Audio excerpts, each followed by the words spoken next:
Unang Samuel, Kabanata 29.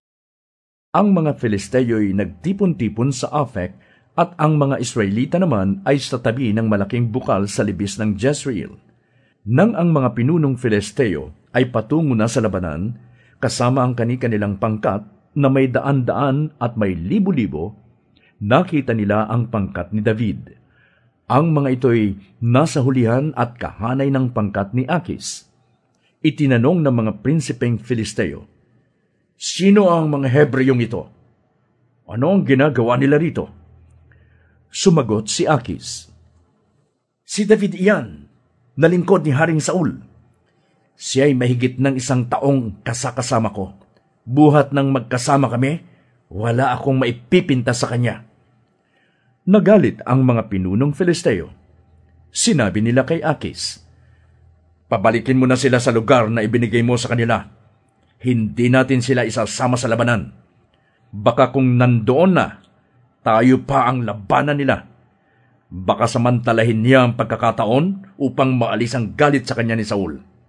Hindi ba iyan ang David na kanilang binabanggit sa awit na pumatay si Saul ng libo-libo, si David na may 10,000,000? Tinawag ni Akis si David. Sinabi niya, "Saksi si Yahweh, ang Diyos na buhay. Ikaw ay naging tapat sa akin. At para sa akin, nais kong kasama ka sa pakikidigma naming ito, sapagkat buhat ng magkasama tayo'y wala akong masasabing masama laban sa iyo. Ngunit ayaw kang isama ng ibang pinuno. Kaya magbalik ka na, para hindi magalit sa iyo ang mga pinuno ng mga Filisteo." Itinanong ni David, "Ano bang nagawa kong masama? Buhat nang sumama ako sa inyo, at ayaw ninyo kong isama sa pakikipaglaban sa inyong mga kaaway." Sumagot si Akis, "Alam kong wala kang ginawang masama. Natitiyak kong ikaw ay tapat, tulad ng isang anghel ng Diyos. Ngunit ayaw kang isama ng mga pinunong Filisteo. Kaya pagliwanag bukas ng umaga, isama mong lahat ang mga tauhan mo at bumalik na kayo sa lugar na ibinigay ko sa inyo.